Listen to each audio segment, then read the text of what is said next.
Welcome, everybody, to another edition of Scott's Guide to Surviving an Imperfect Life. I'm your host, Scott Jones. I want to thank you guys for joining me this afternoon. And I'm going to apologize in advance because I still have, right on cue, thank you very much. I still have some COVID symptomology going on here, but I believe, at the other end of being sick. I think that I'm on the mend.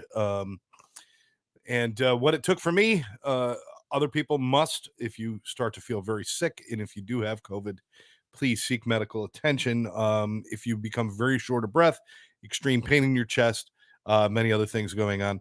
For me, fortunately enough, it was some cold medicine, lots of rest, and quarantine. Quarantine. I know I just talked about this the other day. We're not going to talk about this show, but I want to remind everybody: if you're not vaccinated, get off your ass, go get vaccinated. I don't care. Everybody's got reasons. They want to be a rebel. Oh, I don't follow what everybody else does. You know what? I don't care if you do it for you or not, but do it for people that I care about so they don't get sick from you. We need to end this somewhere.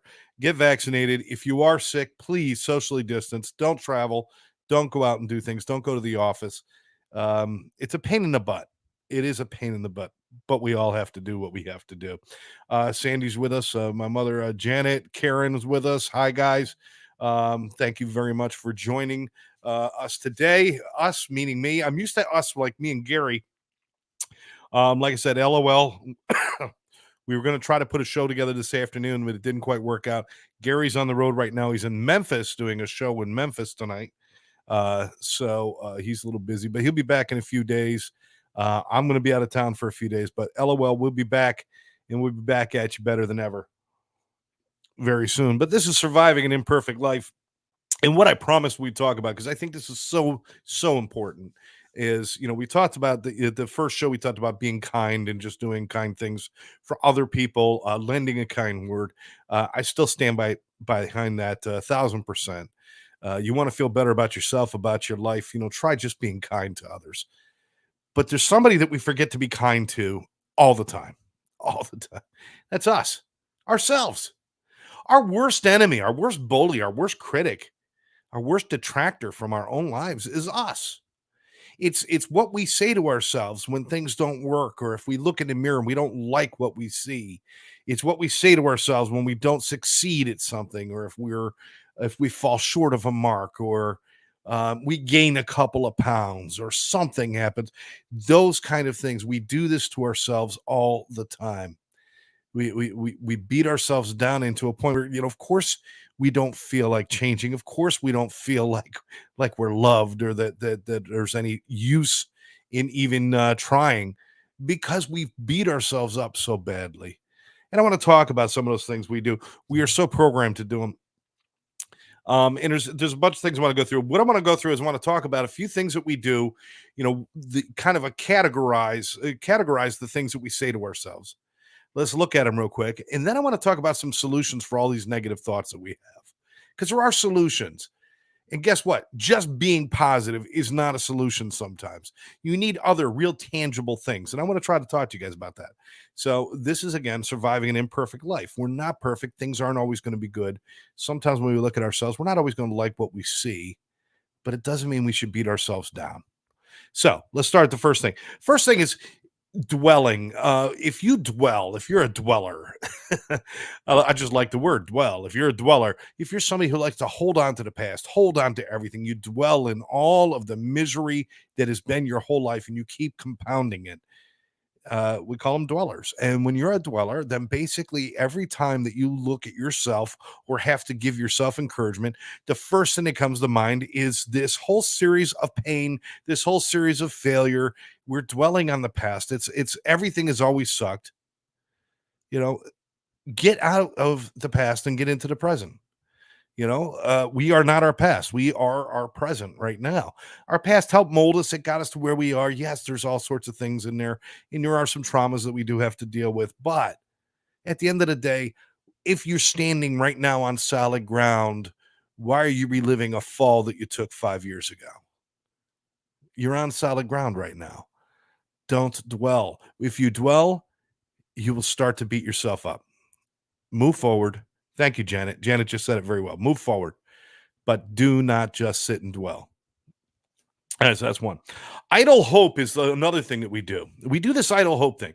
We don't like how our life is. We don't like the situation we're in. And what we do is we idly hope that something will come and change our life. You know, I mean, I hate my job. My relationship is bad. I don't like this. I don't like the house I'm in. Something will come along and change. Well, what is that something going to be? Some ray of light from the sky? Expecting some phoenix to come down out of the off the mountain and raise you up. And what are you expecting? You're going to win the lottery? Are you even buying tickets to win the lottery? I mean, come on. This idle hope that if I just sit and wait, things will get better somehow. No. And of course, that's, when you're looking in the mirror and you're saying, and this will feed into another one we're talking about a little bit, it creates that victim mentality that you're waiting for somebody else to come and fix it. But we're going to talk about victim mentality more in a minute. But that idle hope, we got to stop that. If you don't like what's going on, do something about it. Do something about it. Wouldn't it be better to look in the mirror and say, you know what? I'm going to make a change. I don't like my job. I'm going to start looking for something else. Instead of just looking in the mirror saying, I hate what I do, something's got to break, something's got to give. But that's a terrible way to live. It's a terrible way to live. And that kind of self talk, it perpetuates itself. And it's all this constant hopelessness. If you don't like something in your life, change it. I've had situations in my life years and years ago where I was very unhappy with the situation I was in. And I remember going to my father and saying something to my father about it. And my father gave me the best advice anybody could ever give anybody. He said, shut up. And at first I was upset. I'm like, wait a minute. I'm telling you, I'm having a hard time. And you're telling me to shut up. He goes, because you talk about this hard time every day, but you're not willing to do anything about it. Wow. Wake up call. And it was shortly after that I started making changes in my life that got me to a point where I could be happy again and I could do things again. So again, idly hoping for things to change will not make you happy. And it creates this really negative self-talk. Needing approval from everyone else. Yeah, that's bad. There's nothing like looking in the mirror trying to figure out what people think about you. That leads right into the needing approval and mind reading go hand in hand. Because if I need somebody else's approval, most of the time I'm kind of fabricating what I think they think about me. So not only am I desperate for their approval because I don't have my own approval, I am fabricating what they think about me. So I'm mind reading at the same time. And guess what? It's all bullshit. It really is. The only one I need approval from in my life is me. Now, I would be very happy if everybody else would say, yeah, I like what he's doing. Well done. That's a good job. You know, I would like that. And occasionally that does happen. In fact, more often than I usually admit to myself. People are behind me and they're supportive and they do give me approval. But if that's what I'm looking for, if that's what I'm living for, it's constantly going to be this disappointment. I mean, just think about it. If I'm looking in a mirror, all of these things are your moments when you're looking in the mirror. If I'm looking in the mirror thinking about what somebody else thinks of me, I'm not even looking at myself. I'm looking right past myself. I just made myself invisible saying what you think doesn't really freaking matter. Let's think about what Bob down the street thinks of me. You know, that's a big negative self-talk. Um, Ruth says, I got to put this up. This is funny because I just mentioned the dad thing. My dad said, put up or shut up. Tough love is good. Yeah, put up or shut up. That's pretty much it. If you don't like what's going on with your life, do something about it. But stop looking for other people's approval. I guarantee you this, that if you find your own approval, if you believe in what you're doing, I'm getting a phone call here. I forgot to put my phone on silent. So let me do that for you. Thank you. If you believe in what you're doing, if you have your own approval, you're not going to care what other people think. And you know what? It translates. It translates. People are like, well, I like this person. They walk to the beat of their own drum and they believe in themselves. And that's a strong personality. It's a personality I want to be around. And it's a very positive thing. So stop looking for other people's approval. Stop trying to mind read. If somebody looks at you funny, they could just be ugly. They could just have a funny face. It doesn't mean anything. I mean, we automatically start creating these dialogues with our mind reading about other people. And it's always negative about us. You know, It's always negative about us when we're creating those dialogues in our heads. So, what other people here we go. What other people think of me is not my business. No, it's not my business. It's not my business what other people think of me. Um, Again, it's very nice to have the approval and to have support from others. But guess what? It's there. But it won't be there if I'm so weenie whiny I can't even approve of myself. So start with you. The other stuff will come. You don't need it. You don't need it. It'll come. All right. Okay, automatic negatives. This is a big one for most of us. We look and we automatically start with a negative. It's we trained ourselves to look for something wrong. Look in a mirror and I put on a new shirt and I immediately think, you know, you're fat. I put on a shirt to try on the shirt to see how the shirt looks. I'm not even thinking about the shirt now. I immediately just go, you're fat, you're this, you're that. I go straight to negatives when I'm thinking about myself or I'm just doing my self-talk. We become practiced in that. I want you to think about it. If there's any way you could somehow, every time you have a negative thought about yourself, do a little check and like carry around a piece of paper for a day, put a little check mark on there. And you'll realize that most of those, it was so automatic. We just automatically just went to a negative thought about us. It and the only way to get rid of that is to train ourselves out of that. That's a practiced behavior. It's about just changing a little something. If you cross your hands like this, if you cross your hands and you lock your hands together, you always end up with one thumb over the top that's comfortable. Okay, that's what our habit is. That's what we have, that automatic behavior.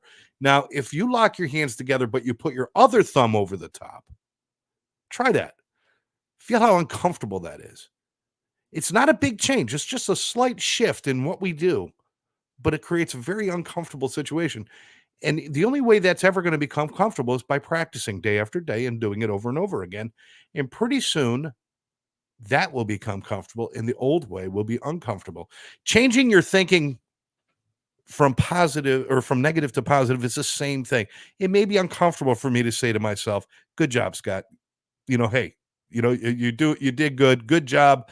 Looking good today, whatever. Coming up with any kind of positive affirmations I can.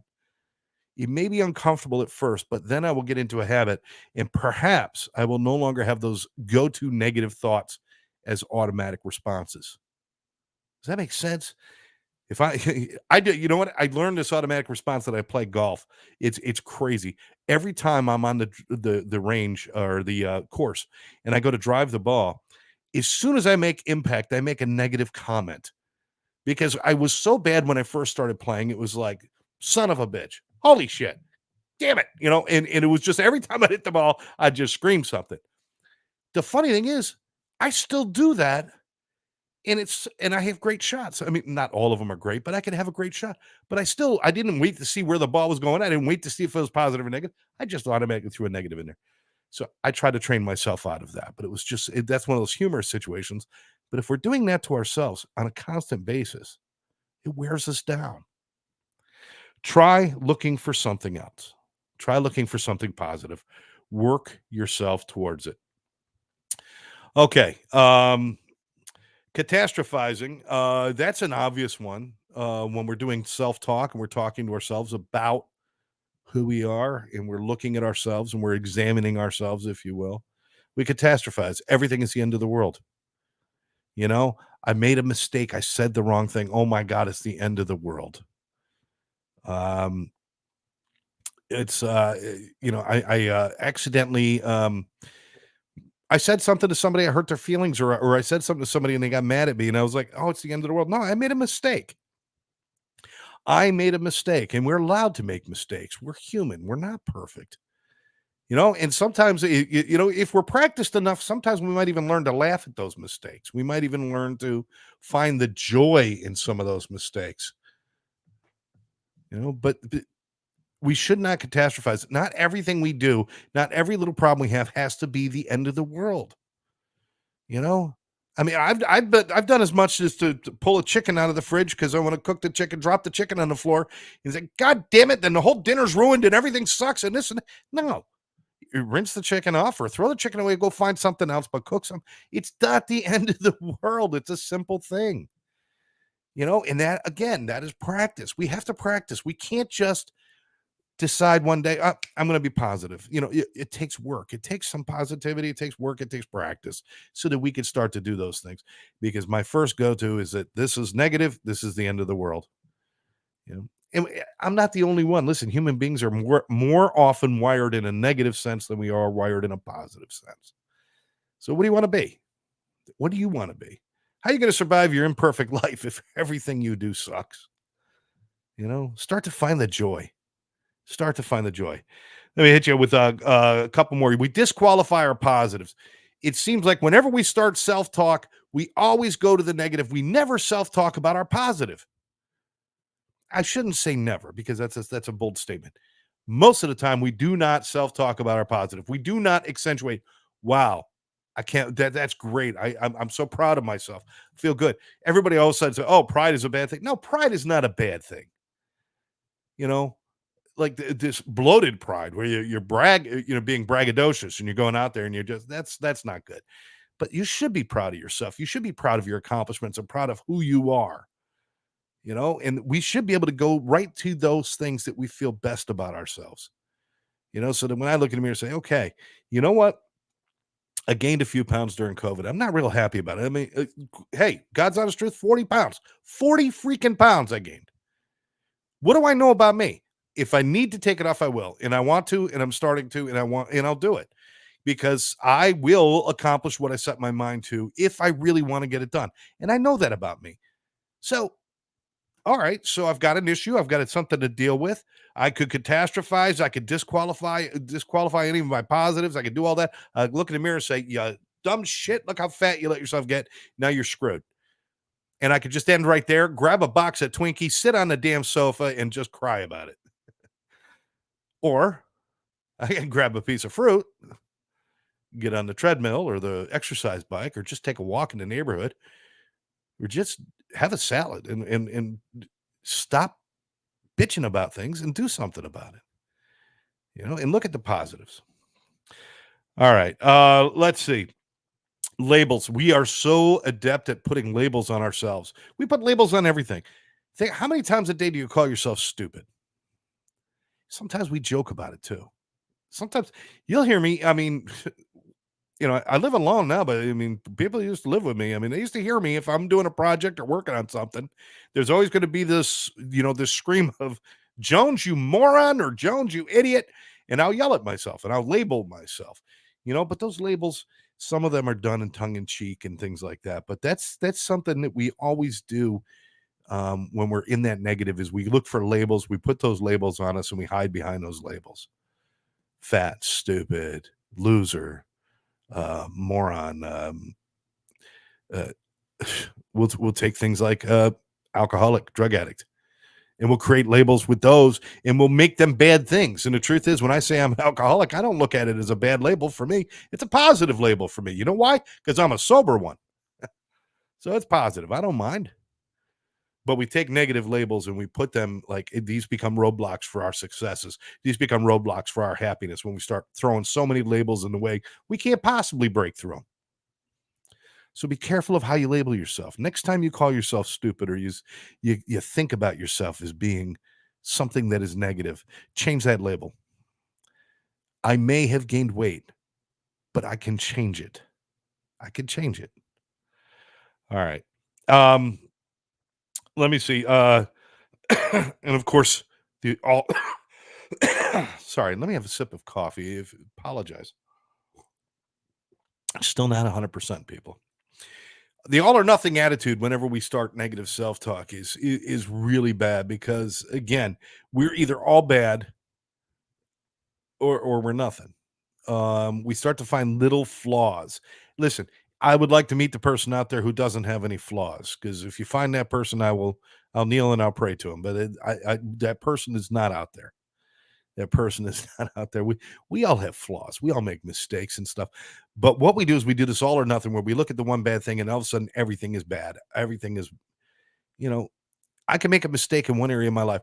I guarantee if I went out right now to play ice hockey, I would play ice hockey very badly. First of all, because I don't ice skate. Second of all, I don't like it. I don't want to play it.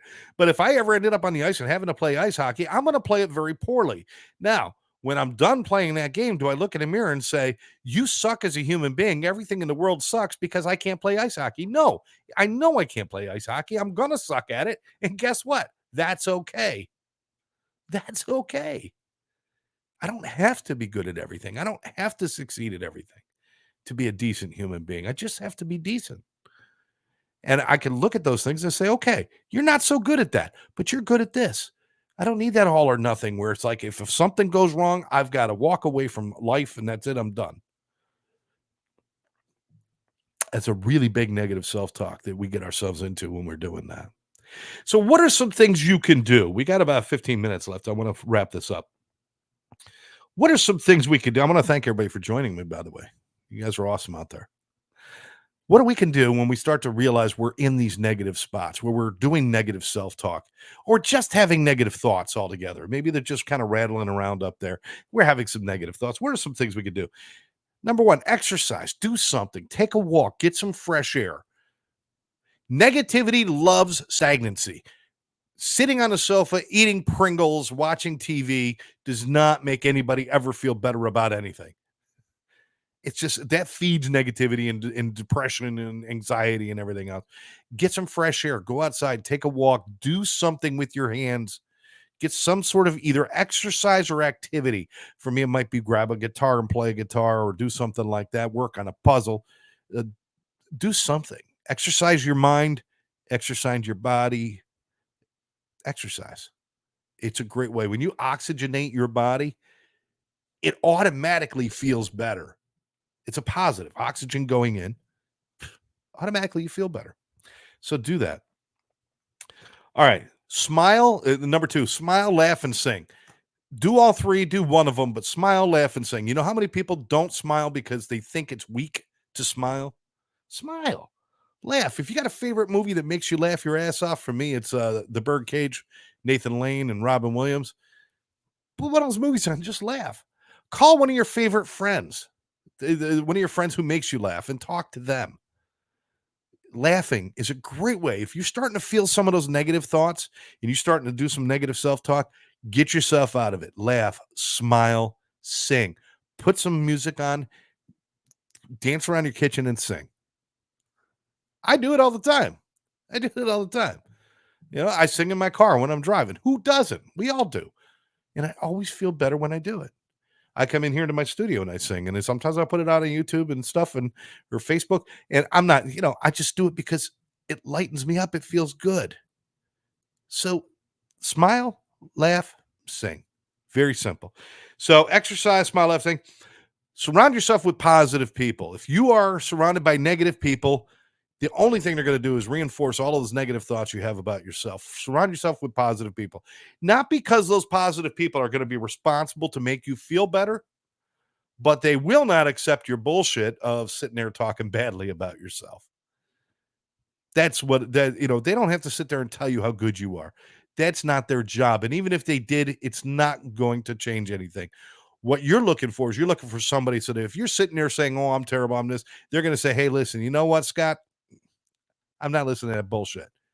You go straighten yourself out because that's not true and you need to go deal with that. They push you.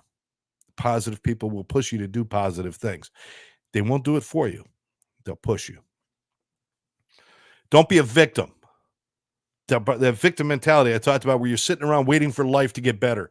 Oh, well, of course I'm unhappy because this person did that person did that, the economy, the COVID, the this, the that, bada boom, bada bing, Betty boop. All of a sudden, everything's a mess and none of it is my fault and I'm just a victim. Well, here's the problem with being a victim, folks. If you're a victim and if you're stuck in all this negativity and everybody's victimizing you, how are you ever going to change it? Because you've already admitted none of it's in your control. By assigning the role of a victim or becoming a victim, you are basically saying something else is happening to me and I've got no control over it. Now, take control. Guess what? You know who has control over my negative thoughts? I do. You know who has control over whether I have a good day or bad day? I do. You know who has control over how I live my life and what I do and the choices I make and everything else? I do. And the minute I give that to something else, like I used to alcohol. I used to give it all to alcohol, and now I've taken it back, and I'm not giving it up again. That's my power. That's who I am. I will not be a victim again. And if I don't like the answers that are coming out of my head, then it's my job to change them. Nobody else's. And if I don't like the way my life is going, it's my job to do something about it. Nobody else's. And it's not about sitting around waiting and being a victim. It's about getting it done. If you're unhappy, go make yourself happy. It might not happen overnight, and it's not a genie thing. You don't just cross your arms and boom, everything's all better. But you can do it. You can do it. Help somebody. If you're having negative thoughts, you know, Janet, I love your comments. Thank you so much. Smiles are free. Um, yeah, absolutely. But help somebody. If you're stuck in your negative thoughts, if you're stuck in I don't feel good about myself, go out and help somebody. It doesn't have to be a grand gesture. You don't have to drive up and down the highways like the what is that? That road ranger guy? What is it? I think it's called the road ranger. Drives around, saves people on the highway. You don't have to do that. Sometimes being helpful to another human being is kind of what we talked about last week. We talked about being kind, where you just kind of lend a kindness to somebody and you say something kind of that's getting outside of yourselves, lending something good to another human being. That's helping. Sometimes it's a friend who just needs to talk to you about something and they don't need your bullshit or your input or anything else. They just need somebody to listen. That's helping. Helping doesn't mean fixing. Helping means being there for whatever needs to be done. And most of the time, what needs to be done is just somebody to listen, somebody to help them process, not to fix it for them. So helping can take on so many different things.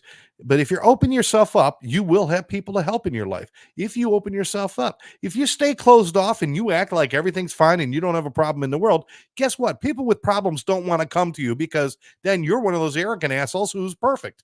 And nobody wants to talk to a perfect human being. We just don't. I want to talk to somebody who's flawed and fucked up just like I am. So that way I can figure out how do I fix this? How do I make this better? So share, talk with somebody. Be imperfect. And there we are, surviving an imperfect life. We survive an imperfect life because we're imperfect people. And we couldn't have a perfect life because we're not perfect people. So an imperfect life fits who we are. We're imperfect. Be imperfect. Stop trying to be perfect. Everybody who tries to do things perfectly, say things perfectly, act perfectly, have the perfect job and the perfect relationship and the perfect car. Everybody who goes out after those perfect things ends up miserable and they load themselves up with negative talk because they fail every time. The people who go out there and say, you know what? Whatever's in front of me, I'm good. Those are the people that know how to be positive. Those are the people that say, okay, I got a relationship. I'm working on this relationship. Do we see eye to eye on everything? No. Well, you know what? Would you want to be in a relationship where every word out of your mouth, the other person just says, I agree 100%. I agree 100%. Yes, you're absolutely right. You're always right. You are so fantastically, always wonderfully right. Hell no. I'm running for the door on that one. I want somebody to challenge me or somebody to say that I'm wrong or somebody to say that I'm different. Or somebody even sometimes look at me sideways and say, you know, I'm mad at you, because the imperfections is where life really shines. And when I get to live within those imperfections and nothing's ever just perfectly right, it's much easier just to be positive and say, hey, it's okay. It's all good. It is what it is. I am who I am, and I'm making it. I'm making it happen. I'm making it work. It's not perfect all the time, but I'm still here. 54 years, 55 years in a couple of weeks, 55 years on this damn planet. I did something right to make it this far. If I make it to 56, oh, wow. I don't know. But that's a long time. For me to be the piece of shit that I always thought I was, why would I be around this long if I was that bad of a human being? I'm not. I'm not. I'm just an imperfect person, just like the rest of us. Just living life and trying to find some joy here and there. Laugh and sing and dance along the way, people. The last thing, and I've said this 4 or 5 times, I'm going to say it one more time. If you don't like it, change it. If I don't like the way my body looks, change it. You don't have to go to a gym. Mac, most people who buy gym memberships, do you guys realize this? Most people who buy gym memberships do not go to the gym. If everybody who bought Planet Fitness memberships went to Planet Fitness, they would not be able to fit them in the buildings. They count on the fact that people are going to go there, they're going to buy it, and then they're not going to follow through, and they're just going to spend money with them and never show up. They count on that. They absolutely count on that. You don't need all that. You don't like the way you look, you could do 1,000 things without having to spend money or do anything like that. Take a frickin' walk.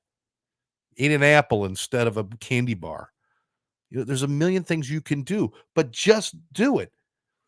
I call this category get off your ass. If you don't like the seat you're sitting in the theater of your life, change seats.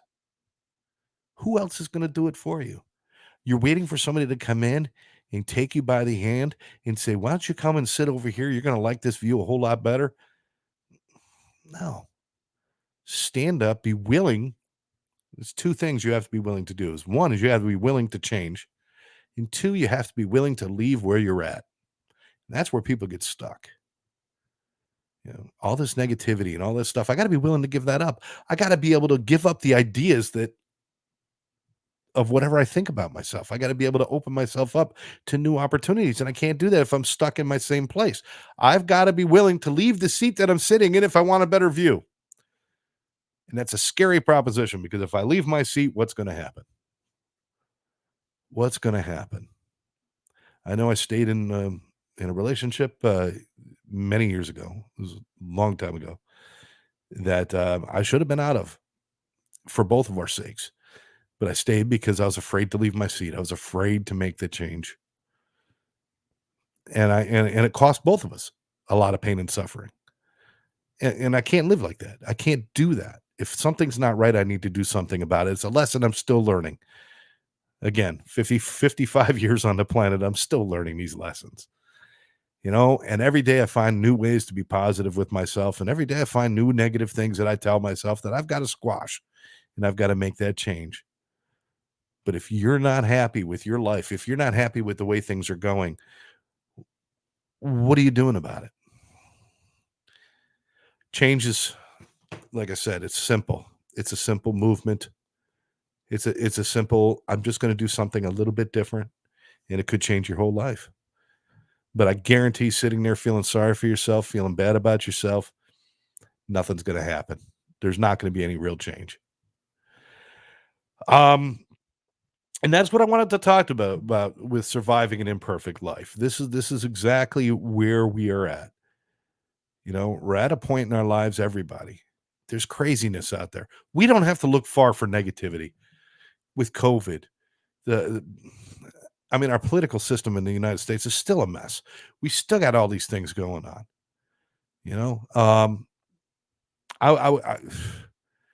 I can think of 1,000 things I'd like to be different out there in the world right now, but they're not going to be. But what can be different is me, how I operate within that, who I open my heart up to, how I'm going to live.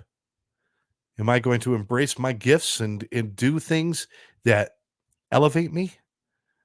Or am I just going to embrace my shortcomings and put myself down until I could barely get out of bed and move in the morning? What are you going to do? It's entirely up to you. It's not medication. Some people do need medications. I'm not saying that. There's not a magic pill. There's not a medication that could change your motivation to make your life better. You have to do that. You want your life to be better, go out and do it. You want to be stuck? By God, be stuck. But don't look in the mirror and blame anybody but yourself. You guys got this. You want to be happy, be happy. I want everybody to go find something tonight. Tonight, go put a song on in the other room by yourself with your family. I don't care. Go put a song on. Beatles are always a good one. Put a Beatles song on and run around the house and sing. And if you can't sing, sing Yellow Submarine, because if Ringo can pull it off, you can pull it off too. I love Ringo. Just playing with him. All right. Well, that's all I got for you today. I want to thank everybody for joining me right here on Scott's Guide to Surviving an Imperfect Life. I will be back next week, and make sure that you check out Remember that a lot of reasons that we do these things is because of our sponsor, which is Addiction Training Center.